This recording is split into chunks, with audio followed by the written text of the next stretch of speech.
Hello folks, Matthew Garnett here with In Layman's Terms. We took a couple week hiatus here, but we are back and better than ever, and I'm sure you all have been anticipating part 2 of our interview with Cameron Riley. You can see the full interview if you go to our YouTube channel.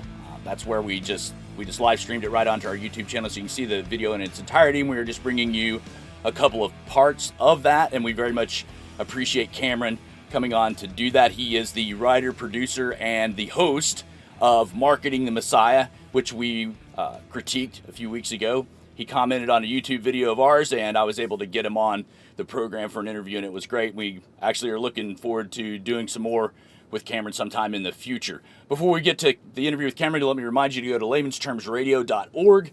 Donate to the Men of Steel Project. We do have the business proposal in hand. We'll be building a website for it.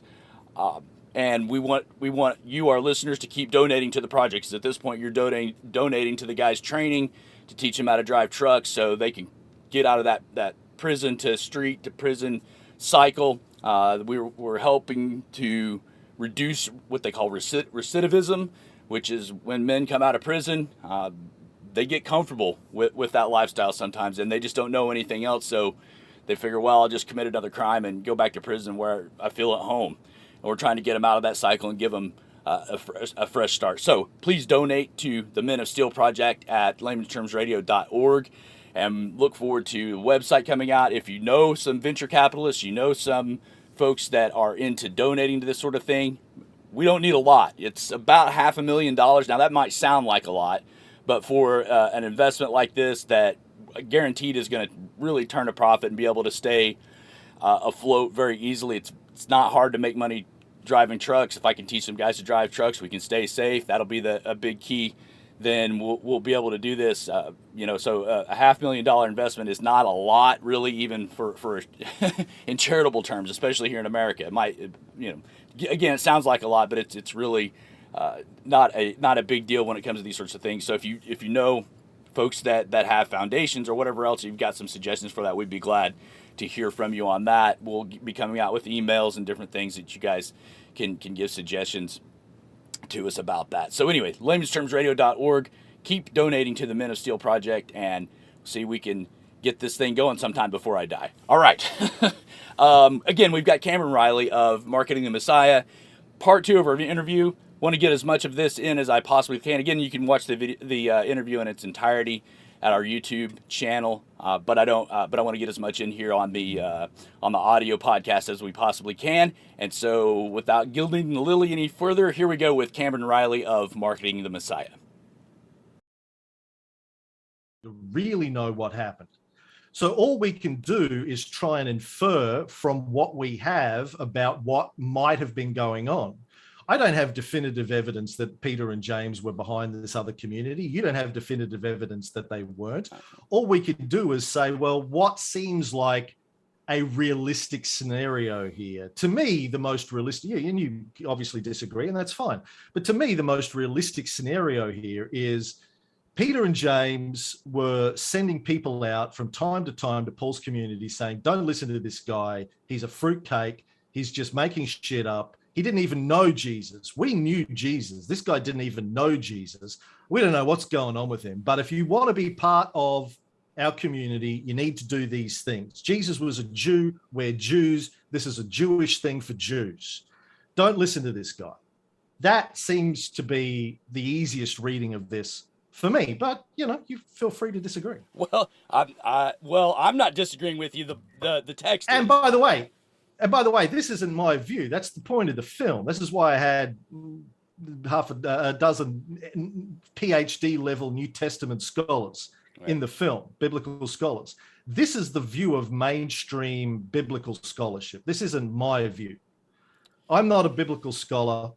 You've got way more training than I do. I'm not a scholar. I just interviewed the scholars about what's the view of mainstream scholarship. Right. Well, and yeah, that's the view of Bart Ehrman too, by the way. Yeah. Bart wouldn't disagree with any of that. I'm not sure. I'm not sure he would put so much emphasis on, this is Paul's version of Christianity, and Paul kind of created this out of, I don't know. Because again, Again, I didn't say Paul created it out of thin air. Well, no, I'm not saying Paul's thin air. I'm obviously saying his version of it is inheriting the one. something. His version is the one that prevailed. Okay, Hmm. in from your perspective, um, but again, Because, as we explain in the film, it wasn't working with Jews. Jews weren't buying the story because it didn't make any sense to a Jew, well, whatever the story was. And again, we don't even know what the story they were teaching was. well, now time Really, out. So it was obviously working with Jews because all of Romans was written to Jews. The Christians in no, Rome were it Jews. was. Well, it was written to a small community of Jesus followers in Rome. Yeah. Who were Jews. Yeah, they would have been Jews or Gentile Jews. I mean, if Paul's writing to them, they're probably part of his Gentile community. He's Right. probably See, not writing to right. Matthew and Well, okay. James's So community, that's right? okay. Right. So that's where I'm. He's writing to his communities, not to the Peter and James communities, Well, who were probably focused around Jerusalem. They weren't, walking. They weren't going around and opening new communities in places like Rome. As far as we know, we have no evidence of that. We don't know who started the community in Rome, but yeah. I'm assuming it's one of Paul's community because he's writing to them with some level of authority. Yeah. Well, so and again, we don't have any evidence that But if, that, oh, that, sorry, of that what? well that Peter and James were these super apostles or secretly a part of the. See that's where it gets kind of woo woo wonky conspiracy theory is that, well, what seems evident from the New Testament that James and Peter and Paul came to agreed that circumcision wasn't required for for Gentile converts, but secretly behind the scenes, James and John were running these super apostles, and because who else would it have been? Yeah, that sounds conspiracy theory type stuff to me. Doesn't because Well, who else would it have been? Is the question. nobody knows it. How Paul describes them in Corinthians is the reason they were called super apostles is because they were slick tongued. They were good looking. They spoke well. And evidently Paul was diminutive of stature. He might not have been a very good preacher. He might have stumbled over his words. And these guys were slick. And, they were coming in. And really the conflict there wasn't so much about their teaching, but they were trying to compete with Paul for the Christian conversion market, as it were. Now, he actually says that they're preaching another Jesus, and he mentions an Apollos too. We don't know who Apollos is. Okay, so there's okay, but so yeah, there is a faction that's teaching something different to Paul, and they're very apparently good at what they're doing. They're very convincing. Mm-hmm. The question is, who are these people and why are they so convincing? And what are they teaching? Obviously, there is something different. Right. 20 years after Jesus died, there is something very different being taught about Jesus that conflicts with Paul's teaching. Yeah. We don't know what that is. I'm assuming it came out of Peter and James's community, but it could have been something else. You're right. We don't know. Right. But it was there, and it was a big enough deal that Paul had to talk about it constantly. Yeah, well, and I'm not sure where the weight of Paul really discussing these other factions. I mean, you've got it in Galatians for sure. You've got some of it in Corinthians, but the rest of Paul's epistles are just didactic teaching for the most part. Those, while they're thematic of some books, even Galatians, you have that piece, but St. Paul's trying to set that up to talk about how this is, this is the gospel, not that. Okay, so anyway, but you could see, you would agree that it's a possibility that James and Peter were not behind the super apostles or the circumcision party. It's a possibility. Sure. Okay. Everything's a possibility. Yeah. Right. So, and I don't know. Anyway, I'm failing to follow your exegesis here. Now, you mentioned Romans. I think you're talking about in the documentary. You're talking about this bribe idea. Yeah. And you're pulling that from Romans 15, I'm guessing.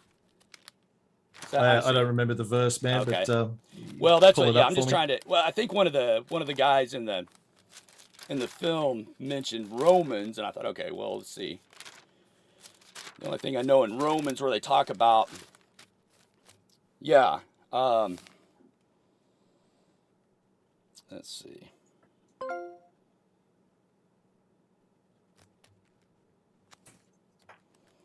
I'll look it up. Yeah, it's The collection. yeah. Start Romans 15:22. Now I'm going. Actually 25, but now I'm going to Jerusalem, serving the saints for Macedonia and Achaia, have been pleased to make a contribution for the poor among the saints in Jerusalem. Now you're going to say, well, this is St. Paul writing, so we can't really trust it. What we have to do is mistrust it and say it wasn't really money for the poor; it was a bribe to James and John. That's what the Well, film claims. I think the view of one of the views of modern scholarship, anyway, is that the poor is the name of James's community. They because they were poor, they call themselves the poor, and this is where I think in Acts, Luke talks about how they were like proto-communists. They would share everything that they had. They didn't have any assets for themselves, et cetera, et cetera. They were basically a socialist community. And then what was the guys that came later? The Marcionites and the Ebionites. Mm-hmm. The Ebionites called themselves the people of the poor as well. So there's a suggestion in scholarship that they may have been the surviving remnants of James's community. But yeah, I think that's what the suggestion is when he says the poor. He means James's community. So even there, it's hard for me to track the logical steps to say, okay, even if this was James's community, this seems like an act of charity towards James's community if they are indeed struggling financially with material goods and that sort of thing. And Paul can make these collections. Hey, let's help out James here. His church is struggling, and you get that from St. James's epistle as well. That because that's one of his main themes in his epistle is that he's got people acting better than the poor people in his community. He's got evidently got some well-off people. He's got some really poor people, and he's got these rich people. In one of the verses, and I'm paraphrasing, is if a brother or sister comes to you and is cold and hungry, and you say be warm and well fed, then what good have you done, right? So I don't know if scholars are getting the idea that James had a poor community from there. I don't know. But again, I'm Well, Christianity was very much, it seems to be anyway, in the early stages, a religion of the lower classes, mm-hmm. The poor, the destitute, because again, it offered them something that basically they weren't going to get in life. They were being told, it seems, at least if we take Paul and the Gospels, that the world's going to come to an end any day now.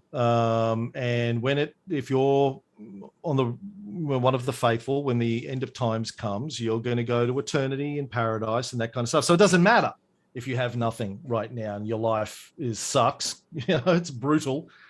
It doesn't matter because the end of times is coming any day now, and you'll be all fine. Mm-hmm. Very attractive to the poor, more maybe than the rich at the time. Right. Well, although there were obviously some well-off members of the community as well. Okay. Well, I could see why it might be. So yeah, I mean that I don't have any major disagreement with that. That would be, that would be an attractive message for sure. Let me ask you, what do you think St. Paul's motives were to start this faction? What's the game plan here? Because it doesn't seem like there was a lot of upside to starting a faction of Judaism that came under scrutiny from both the Jews and the Romans, and ended up with Paul's death, et cetera, et cetera. What is motivating him to do this? It's a good question. That's a fascinating question. I mean, he's obviously one of the most successful entrepreneurs in history. This thing that he built survives and has 2.2 billion adherents today. So I look at Paul as one of the most fascinating characters in history. But before we get onto his motivations, let's go back to Romans. So at the end of Romans 1523, here we go, 25. Now, however, I'm on my way to Jerusalem in the service of the Lord's people there. For Macedonia and Achaia were pleased to make a contribution for the poor among the Lord's people in Jerusalem. They were pleased to do it, and indeed they owe it to them. For if the Gentiles have shared in the Jews' spiritual blessings, they owe it to the Jews to share with them their material blessings. He goes on to say, pray that I may be kept safe from the unbelievers in Judea, and that the contribution I take to Jerusalem may be favorably received by the Lord's people there, so that I may come to you with joy. May be favorably received by the people there. What's your interpretation of what he's saying there? What verse are you in again? This is 15. Skip down to 1531. Maybe deliver. Okay.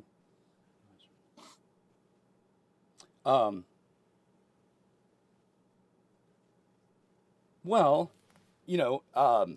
I think Paul's just hoping that he's going to bring this contribution for the poor people, and that, that the saints there will be happy with the ministry he's doing.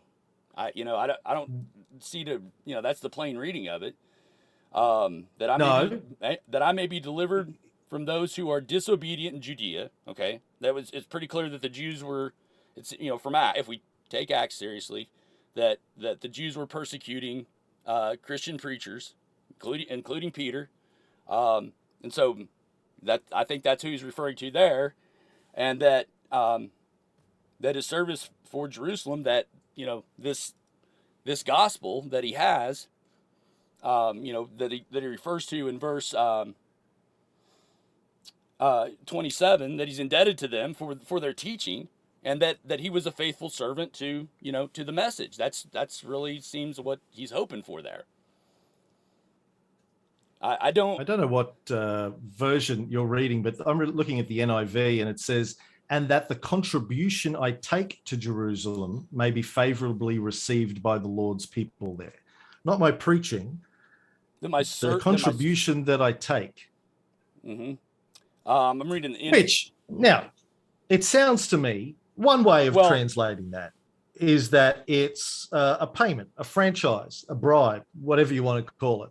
He's taking money to them so they will allow him to keep doing what he's doing. Like my way of translating all of this is when they had this discussion about whether or not he should be preaching to the Gentiles and he should be telling the Gentiles they don't need to convert to Judaism.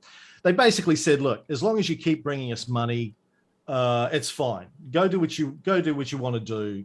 Just, pay us, bring us money once a year, whatever the period is, which he did. But he says in Romans, pray that will be looked favorably upon so that by the Lord's people there, so that I may come to you with joy. What happened was, as far as we can tell, he went to Jerusalem with the payment, and then he gets arrested, and that's it for Paul. So it didn't go well. Where are you getting that? He went to Jerusalem and got arrested. In Acts. Okay. Yeah. I'm not sure he's referring to that here. He might be. Well, I'm just saying this is what we know. He says, pray that the contribution I take may be favorably received so that I may come to you. He goes with the contribution and instead gets arrested and thrown in jail. Well, okay, you're going to have to show me an Acts where the contribution's tied in there. Because he gets arrested in Acts for preaching, doesn't he? I mean, I don't... No, Acts, I think, from memory, says he got arrested for by some of the people who didn't like what he was doing. Hold on. Okay. Acts, Paul's arrest. Yeah. We should have had talking notes here. That's fine. We'll fact check all this. Acts 21:27. Okay. When the 7 days were nearly over, some Jews from the province of Asia saw Paul at the temple. They stirred up the whole crowd and seized him, shouting, "Fellow Israelites, help us. This is the man who teaches everyone everywhere against our people and our law in this place." Some Jews from the province of Asia. Yeah, could James and Peter be described as some Jews from the province of Asia?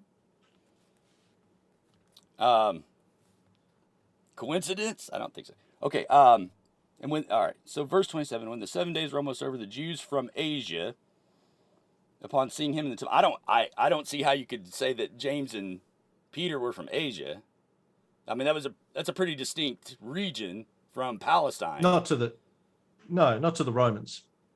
To the Romans, that was all Asia. Okay. Yeah. Crying out, Judea, come to our aid. Right. For they had previously seen Trophimus, the Ephesian, in the city with him. They supposed that Paul had brought him into this temple, and all the city was aroused, and the people rushed together, and taking hold of Paul, they dragged him out of the temple, and immediately the doors were shut. So the point is, he gets to Jerusalem and gets arrested. Yeah, for preaching, not for contributing. Well, for being, it doesn't even say he's preaching. Just says they saw him at the temple. Doesn't say what he was doing there. They just saw him there. So he says, "Pray that it may be well received so that I may come to you." And then he gets arrested and doesn't get to go to them. Goes to Rome, though, but in chains, according to Acts. So again, how we understand that, how we interpret that, I don't know, but it's a very interesting set of verses to connect up. It is. Go back to 21:17. And when we had come to Jerusalem, the brethren received us gladly. And now the following day, Paul went in with us to James, and all the elders were present. And after they greeted him, they began to relate one by one the things which God had done among the Gentiles through his ministry. Sounds pretty friendly and amicable. Sure. And when they heard it, they began glorifying God. And they said to him, "You see, brother, how many thousands among the Jews of those who have believed, and they're all zealous for the law." Every New Testament scholar, well, not every, but most New Testament scholars, even Christian New Testament scholars that we had in the film, will say that Acts is whitewashing the tensions between the parties. That's kind of the role of Acts, is to say, "Oh, listen, it wasn't as bad as you may have heard. It was all good. They all got together and sung Kumbaya and drank lemonade." But it's inconsistent to point to verse 27 and following and say, "Oh, well, this is what really happened. This is, there was this big tension." But, 5 verses earlier. Well, they couldn't whitewash it all, but he gets arrested by someone. They just say some Jews from Asia. Okay. Now, I'm not saying that it necessarily was James that had him arrested, but I'm saying it's a possibility, and it sounds like he was a little bit unsure how it was going to be received when he went back to Jerusalem. Okay, so he hadn't been there for a long time. My thing is if we can't trust verses, 17 and following up to 26. Then why are we trusting 27 and following to give us the goods? I'm not trusting anything. I'm reading it all skeptically. But, something happened to Paul. He disappears, as far as we know. Like, there's nothing else. There's nothing written except his letter about the slave. There's nothing written after Romans. So something happened to him. We know he writes the letter from jail, right? So we know he gets arrested. We don't really know what happened to him after that. We have no historical evidence about, the goings on there. All we know is that he seems worried about how his contribution was going to be received when he took it to Jerusalem. And then he gets arrested. So you join the dots how you want to join the dots, but I think it's a possibility. It sounds like, to me, a bribe.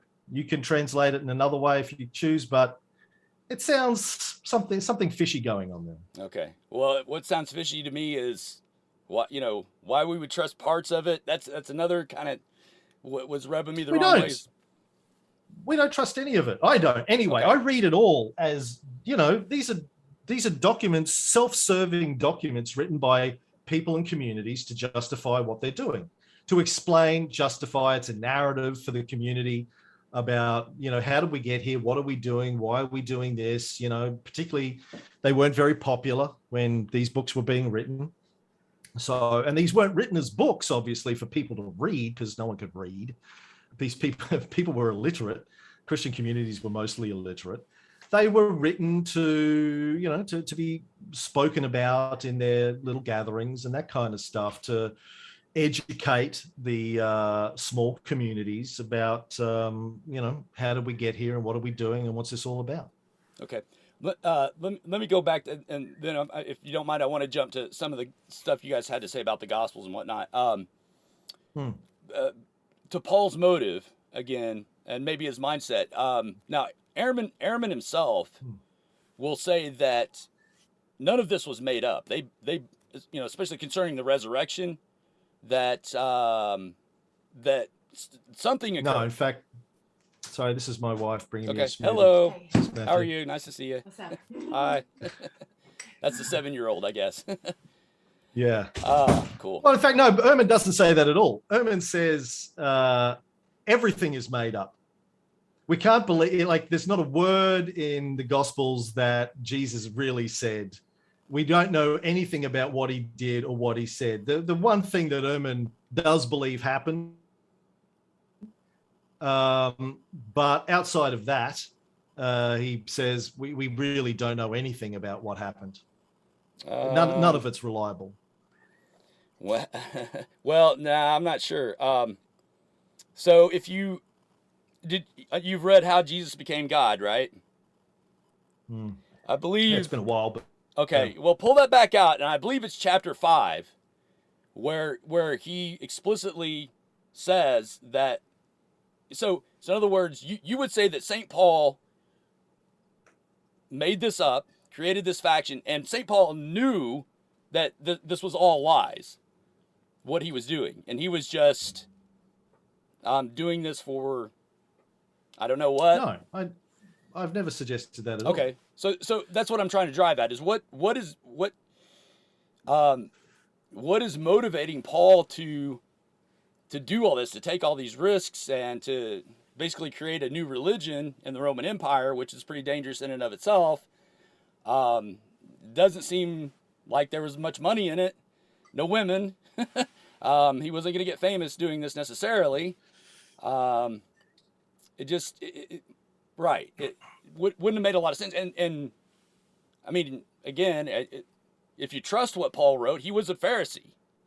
He was in pretty good shape as far as his position, his status in the community, and what was motivating him to do this and throw all that out. Look, that's one of the fascinating questions, right? We really have no idea. We can speculate again. There's a range of things that motivate people. The Ebionites actually had an interesting story that they would tell. And this is, in the 2nd century. They believed their version is that Paul got kicked out of the Pharisees for sleeping with the daughter of somebody powerful. And that's and in fact, I think it happened in Damascus. There's a story about how he had to escape out of a window in Damascus. Their version of that story was, and this is a Christian community in the 2nd century telling this, that he escaped because he got caught sleeping with somebody's daughter. That Paul then, he had been, by his own admission, terrorizing Christians early on. And then all of a sudden he became an advocate of Christianity. The Ebionites had a version of the story was that he, was sort of revenge, basically. he got kicked out of the Pharisaic tribe for playing up, and said, "I'll show you guys. I'll go join this other thing, and I'll make it successful." I don't necessarily buy that, but it's a very interesting early 2nd century story about Paul. The Ebionites hated Paul. Right. The Marcionites loved Paul. Ebionites hated Paul. But if you look at what he put himself through and why he did it, why do people do anything? Yeah, sometimes it's for money, but quite often it's not. Quite often, they're true believers. Why do suicide bombers strap bombs to themselves and blow themselves up? It's not for the money, right? Crazy people do crazy things all the time and put themselves through crazy things for a variety of reasons, because they're true believers. Maybe Paul was a true believer. Maybe Paul was having visions. Maybe Paul had an aneurysm. Maybe he had a stroke. Maybe he had some sort of psychiatric disorder. It's interesting, as we talk about in the film, when you read his epistles, he's obviously a man of very strong emotion. He rants, he raves, he's angry. He also writes things of beauty. He writes beautiful poetry. I had read out at several of my weddings. He writes beautiful stuff. He also says he wishes the super apostles would castrate themselves. Right. I mean, he's vehement, he's angry, he's violent. He's a very complicated character. He talks about the thorn that he carries in his flesh. There's been tons of speculation about that. Was it a disease? Was it homosexuality? Was it lust? We don't really know, but he was obviously, he had deep psychological trauma and issues that revealed from time to time in his epistles. Who knows, man? I'd love to go back in time, and people often say, if you had a TARDIS and you could go back in time, who would you hang out with? And I'd be like, probably Paul. I'd love to hang out with Paul and go, dude, sit down, pull up a stool, tell me the story. What's going on, man? How did you get here? What's going on? Because I'd love to know. And you might be surprised to find out that he was riding on the road to Damascus and he got knocked off his horse by Jesus. That might be what but again, there are like several different versions of that story in the New Testament as well that are in conflict with each other. So, which version of that story? Well, let's not get into that.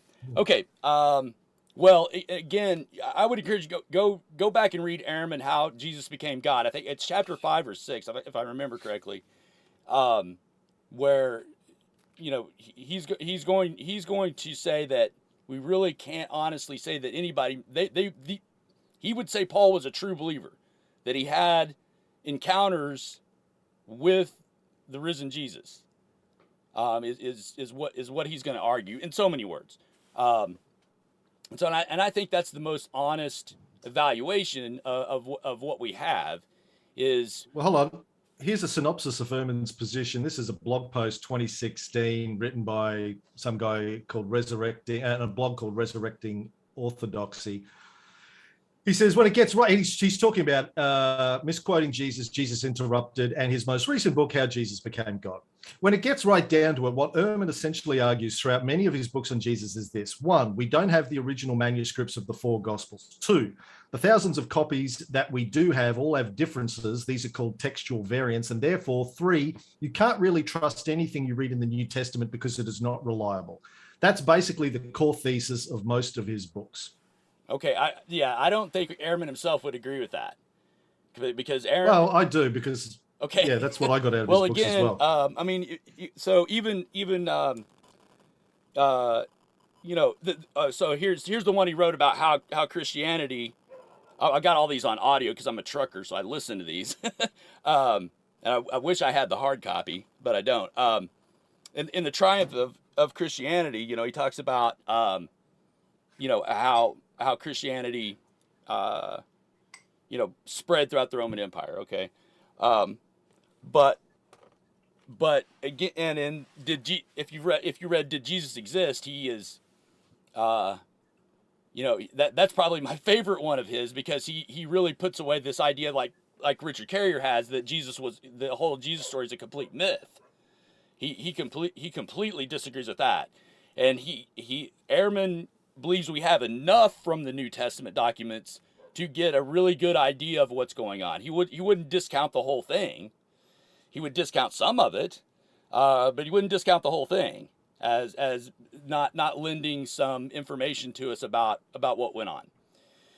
So I think that last bullet point there, I don't know. So let's not argue about Ehrman. Who cares about him anyway? I'm worried. You should Yeah. viewers. I'm sorry. Say that again. Oh, I said you should get Bart on and ask him what his view is. Oh, that would be. Oh, I'd love to have him on. I don't think you couldn't get him on your documentary, and you're a big dog documentarian. Yeah. So yeah, I would love to talk to Bart Ehrman. I find he's a. It was nice to sit under the teaching of one of his students at Claremont and really get some of that. It was I don't know if you're familiar with Dennis McDonald or not. I know the name. He's still at Claremont, I think, but he was my graduate supervisor there, and he and Ehrman have conflicts because McDonald's big deal is that the Gospels got their material from a lot from the Homeric writings, and he in fact he wrote a text called Christianizing Homer, is what he wrote about. So they had their conflicts, but yeah. So anyway, all right. Let me ask you about the gospel. Yeah. Oh, do you just a heads up, man. Yeah, I've got maybe 15 minutes, and then I need to go to marimba class. Okay. So. Well, I appreciate it. Yeah, thanks for letting me know that. I think we got some good stuff in here. Let me see what probably my more burning question. The ministry of Paul was really some of my most burning questions about that. So, and hopefully you see where I'm coming from. I'm not completely. This is stuff I was forced to think through this, really, so one thing I appreciated, and it stung, but I think it's true that you guys bring out in the documentary, is a lot of Christians don't read their Bibles. They don't know their Bibles. Which is why I love talking to Christians like you who have, because I'm genuinely interested in the topic, in the subject. As I said, I find it fascinating. It's been something I've studied for decades. I'm always pleasantly surprised when I meet a Christian that can have a deep discussion about it, because Christians should be able to do that. It's their goddamn book and religion. But most at it, and if I try to have a conversation with them, they're like, "Oh, I'm not interested in that. I don't care about that. Whatever." And I'm like, right. "Yeah, okay." Yeah. Well, and that's probably that's probably one reason why I was attracted to.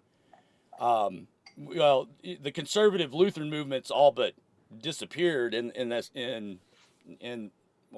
just disappeared. We're tiny, a couple of million of us over here. There's some in Australia. I've got a pastor friend in Australia, but he's got a tiny congregation. But these people know their Bibles. They know the theology. And actually, a good friend of mine is a former Lutheran pastor. Okay. And when I was starting the very early, year or two we were putting together the film, I would sit with him for hours and hours and hours and say, we would talk about this stuff, because he had a very good knowledge of the Bible. Lutherans really know particularly their Paul. Yep, 100%. So, okay, all right, good. I appreciate that. So let's see.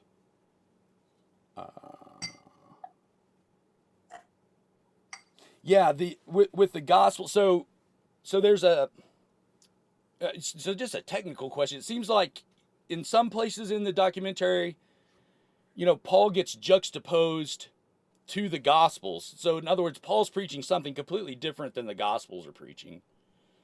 But then at the same time, I wouldn't say that. Well, because so I can't remember which scholar it was, but he said Paul's version of Christianity was law-free.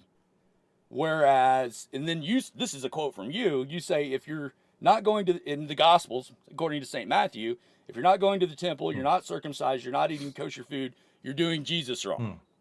All right. So you juxtapose really what Paul was teaching, where all those things were, those are out, and in Paul's version of Christianity, but in St. Matthew's version, this is how you do it. Well, the view of scholarship on Matthew, and we talk about this briefly in the documentary, is that, Mark's gospel that most scholars think came first was very Gentile in its perspective, because he was a Matthew seems to have been written later, and he borrows a lot of Mark's content. I think about 50% of Matthew is lifted directly out of Mark, but he tries to re-Judaize Jesus in it. And so he's saying, well, actually, no, we need to still obey the laws of Leviticus because we're Jews. So he's trying to pull it back, which, does seem to be trying to modify Paul somewhat, significantly, I think. Yeah. Okay. So the question is, where's Matthew getting this from? That we have to be Jews. We can't just give up. It's in Matthew, I think, where he quotes Jesus as saying, "Not one iota of the law will vanish until the end of time," etc. So, Paul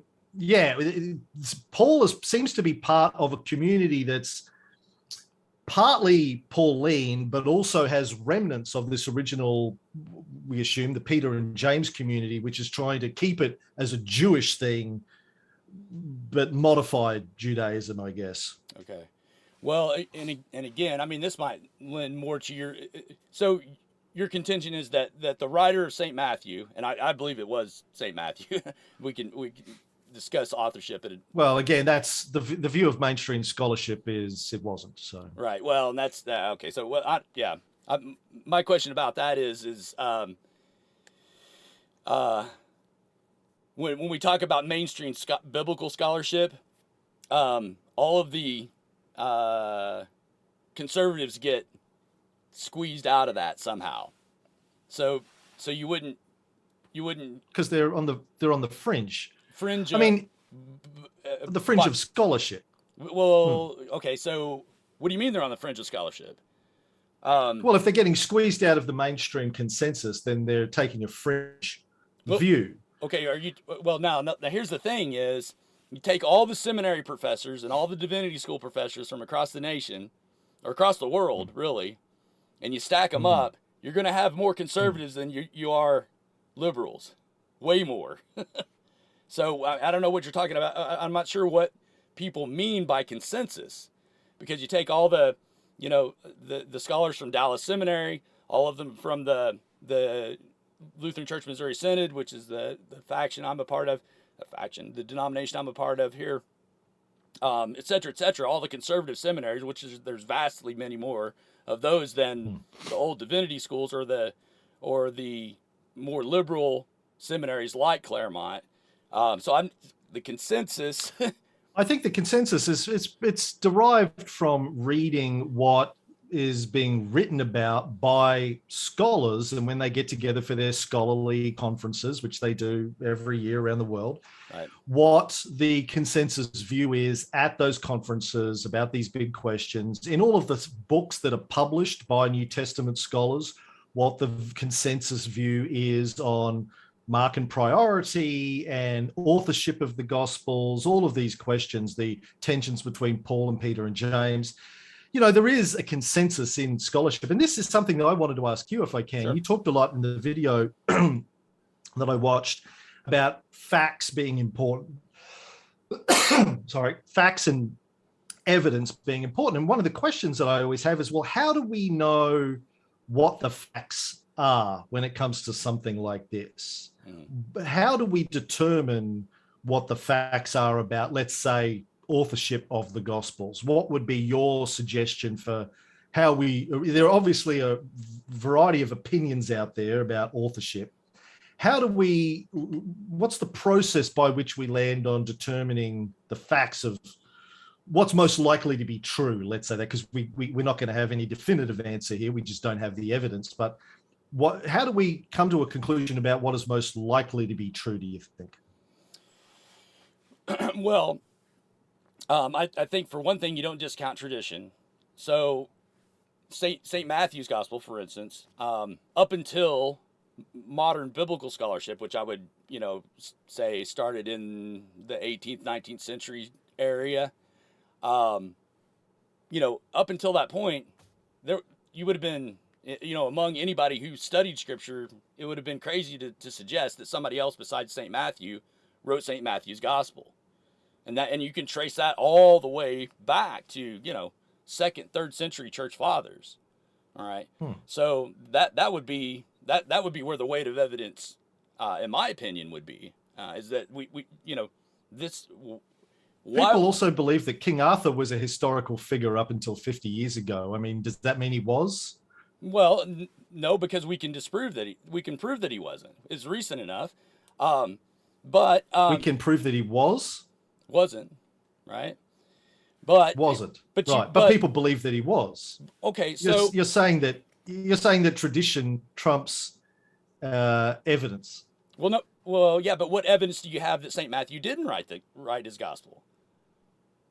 Well, if you talk to biblical scholars today, they will explain to you all of the textual evidence for why the writer of the gospel, A, was writing in Greek, not in Hebrew, B, has copied large portions, as I said before, like something like 50% straight out of the Gospel of Mark, which if you were an eyewitness, you probably wouldn't just copy someone else's version of the story. You'd write your own version of the story. There's a whole bunch of dating references in it that suggest that person was writing after the events of the fall of the temple in Jerusalem, as is the Gospel according to Mark. So it's obviously written way too late. I think they tend to date Mark somewhere in the 70s or 80s that it was written by somebody who wasn't a Jew, who's a Gentile, who's writing this, not writing it in Jerusalem, writing it in part of the extended empire. So modern scholars have very sound reasons for believing this wasn't written by a disciple, a Jewish disciple in Jerusalem. Okay, well, and from then Jerusalem, and then on the flip side of that, you've got scholars who will also say that there's no reason why Saint Matthew couldn't have written the gospel. So as I said before, there's a range of opinions. Yeah. How do we decide which opinions are most likely to be true? Yeah. Well, again, that's where I would put. So, why is it that this tradition was passed down? Because traditions are passed down. Yeah. Well, what would be the purpose of, of putting a pseudonym on a gospel? I guess would be, the idea there, and not just go ahead and say, well, to tie it as close to Jesus as possible, I guess. Right. Oh no, this one was actually written by somebody who's there. And as you said, I think the first attribution to Matthew we don't get until Eusebius, and I think Eusebius is possibly even talking about a different gospel. There's some stuff that he says about Matthew that I think he actually says it's written in Hebrew, which we know this one wasn't. So there's some issues with Eusebius's you're talking about accounts. Eusebius is way later than this verse gets talked about, because what we have from is it Eusebius? Eusebius. Who am I thinking about? Anyway, this is a quote from Papias, right? This very early, about how the Gospel of Matthew was possibly written down in Hebrew and then later translated to Greek, so on and so forth. How do we get to it? I'm not sure consensus is always the best way to do it, because again, I've got I've got this guy, right? He's a respectable scholar. You read this guy, Richard Bauckham, Jesus and Eyewitnesses. Bauckham, no. Yeah, that would be worth your time. But again, the point is there's a lot of opinions. It's a bit like talking about climate change or right. vaccines, sure, or any subject. There's a range of opinions. You can't believe all of the opinions, right? Yeah. So you have to, and I'm not qualified to decide what's correct and what's not correct. I'm not a biblical scholar. So I think the rational approach to trying to decide which of these opinions is most likely to be true is to look at where the consensus is from people that are qualified, that have a PhD in New Testament scholarship, that have dedicated their lives to studying this, And what do they say? What do the professionals? What is the consensus of the professionals in the field? Mm-hmm. And in this case, the consensus of the professionals in the field, as far as I understand it, is that the Gospels weren't written by eyewitnesses or even people that knew or had access to eyewitnesses. Okay. Well, yeah, I'm not. You're obviously free to disagree, right? But you have to. I think this comes down to your own personal epistemology. Yeah. Like you have to have some sort of a framework for thinking about who am I going to believe in this case and why am I going to believe them? Am I just going to believe the opinions of the people that agree with me, that make me feel good, that align with my pre-existing cosmology, view of the world? Or am I going to be fact-based? Am I going to be evidence-based? Do I care about facts and evidence or not? And this is the question I often have with Christians. Like, do you care about evidence? If you don't, then none of this matters. Don't watch the documentary, don't read books, doesn't matter. Just make up whatever you want, believe whatever makes you feel good, right? Doesn't matter. If you do care about facts and evidence, then you have to have an epistemology for figuring out, well, who am I going to believe and why am I going to believe them? Mm-hmm. Now, to me, it makes sense that you go where the consensus of the professionals in the field is. Okay. If you don't want to do that, I think you need to be able to explain why. Mm-hmm. Mm-hmm. Right. So again, I have a big question about consensus, scholarly consensus, especially when it comes to biblical matters, because, the resident New Testament scholar at the Lutheran Seminary here doesn't get included in that. His papers don't get published in those journals. He doesn't get invited to those conferences. And so for every, again, numbers, I mean, if you're talking about his stuff gets published in more conservative journals, that would be considered scholarly. But again, that's where I'm confused. Because the consensus of the folks you're talking about is a certain group of people that is vastly outnumbered by another group of people who would vehemently disagree with their assessments of I think the you're evidence. trying to suggest that. I think you're trying to suggest that the New Testament publications are all somehow liberal or atheist or whatever, secular. I don't think that's the case. I think the vast majority of New Testament scholars are believing Christians, conservative Christians, but they have a certain level of intellectual integrity where they have to go. Like half of the scholars in our film are Christians who teach at Christian theological colleges and biblical colleges. And I had this conversation with all of them and they're like, yeah, well, we need to have the integrity to say, well, this is what the evidence points to. It doesn't affect my faith because I still believe in Jesus. I still believe in, God. I still believe in this, that, and the other.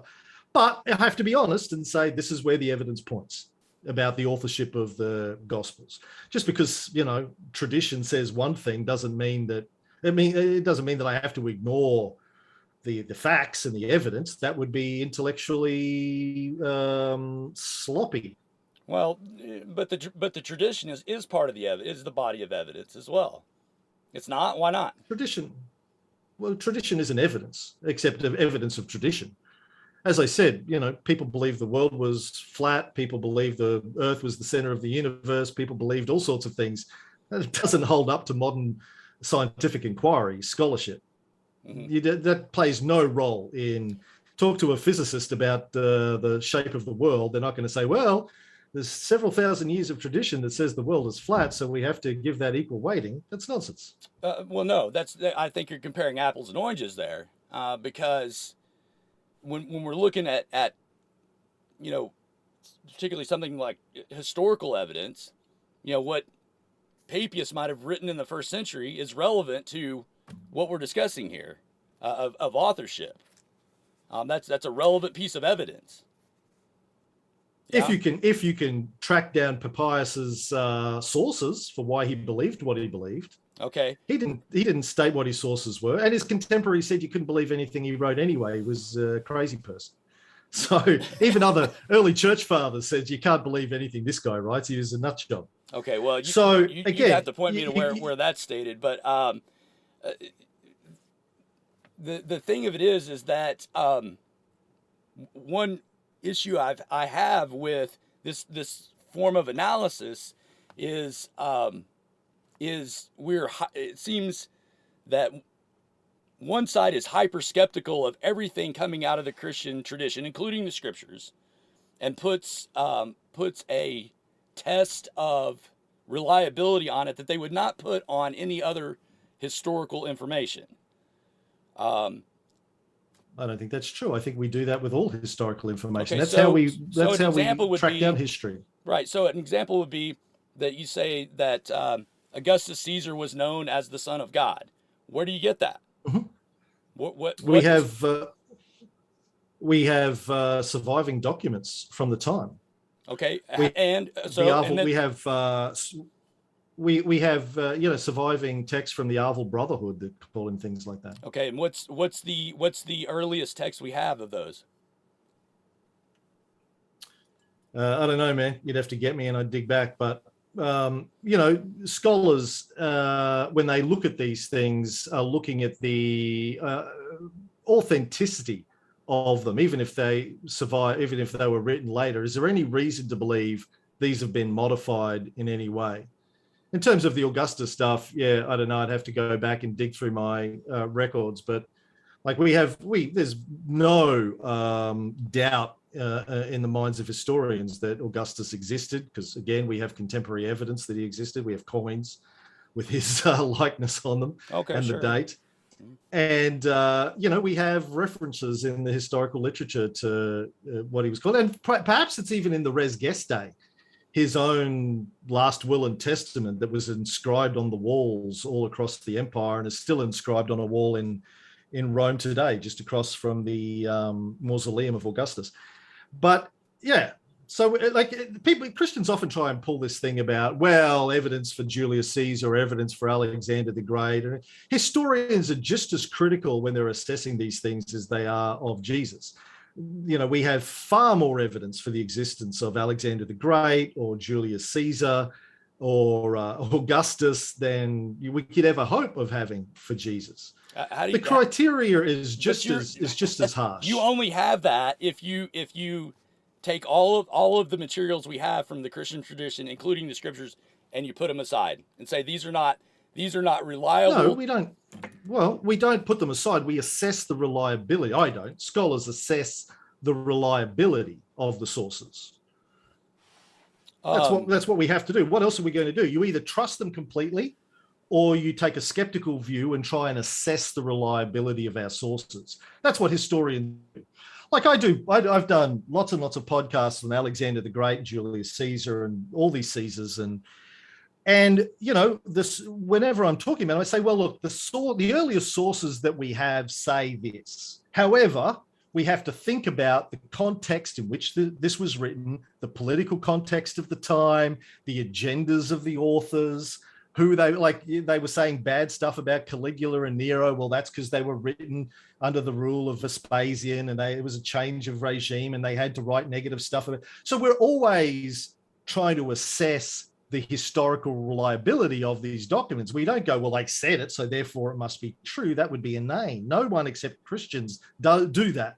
No scholars treat historical documents as if they're facts. We look at all of them as documents written in a place and a time by a certain people with a certain agenda.